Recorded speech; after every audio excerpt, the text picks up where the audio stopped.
Wanted to talk to you about oil prices. I know you watch this very keenly, and of course, we had the recent news of Saudi Arabia cutting its production again. I think it's by 1 million barrels a day. Any thoughts on what's going on there? Well, typically, wars of any variety are inflationary. It uses up all human lives, it uses up material, and it uses fuel. But the way the game is being played out, and Russia is still getting their fuel out into the world markets.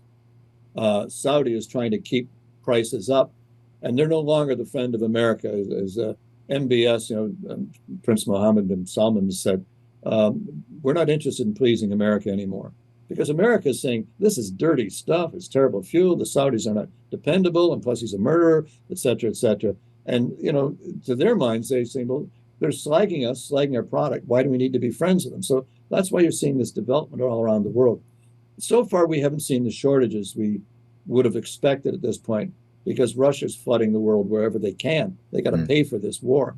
It could be ironic that fuel prices go up when the war ends. It should be the other way around, but it might go up when it ends. And theoretically, it's going to end at some juncture. We're all waiting for this great big offensive, which may or may not happen. But I think oil prices are going to remain firm with a slight skew on the upside, because you can't inhibit new investment by banks. Can't make, for example, the Royal Bank is being targeted as making dirty oil loans kind of thing. So they don't like bad press. So what they're going to do is they're cutting loans for exploitation. So, having mastered economics 101, if you cut supply and the demand stays the same, the price goes up. And I don't think you have to be any deeper than that when you look at oil prices. We're cutting supply and the demand is not going down. The third world, the emerging world, they couldn't care less about all of the things that we are concerned about in North America or in Europe. They're going to be burning gas for a long time. Yeah, and indeed, and obviously Saudi is always the price maker, so that's not surprising. Obviously, the other big news item in the last few weeks in Canada has been the Alberta election. That obviously has a connection to our natural resources and oil and gas and so on. Any thoughts coming out of that election?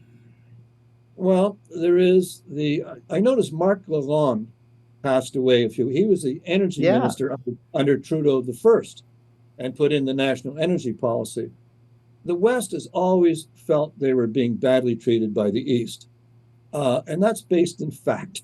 They always have done. You got Quebec won't buy Alberta oil, but they get equalization payments because of the oil. But they want to buy their stuff from Venezuela, even though you got ships going aground in the Gulf of St. Lawrence. But there is still this hostility. It's not going to, there's this talk about separation. That's not going to happen. But there's this hostility. It'll be interesting to see how the government there manages this relationship with Ottawa, because unfortunately, Ottawa is in a mind lock about climate change, nothing else. Oh, that and LBGT rights. That's their only focus. And they've got to come to the fact that we are a country. We have to work together.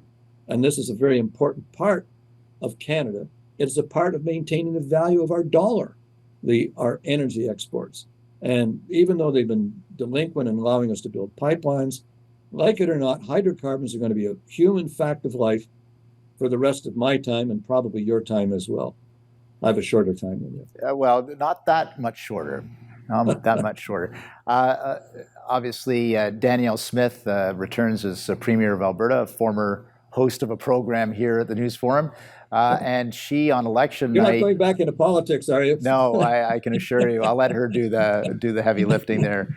But she said on election night that she's going to take it to Justin Trudeau on some of these issues. So I guess the one of the pressure points is the carbon tax and some of the other policies that Mr. Trudeau is pursuing.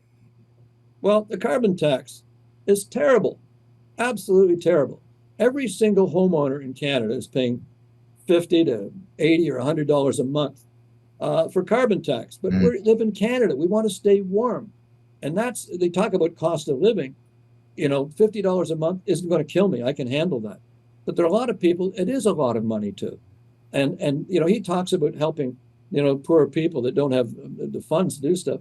And that's a regressive tax, and it should be taken off immediately. But we are being taxed at a regressive level, particularly people who are having a tough time. And it's wrong. It's just morally wrong.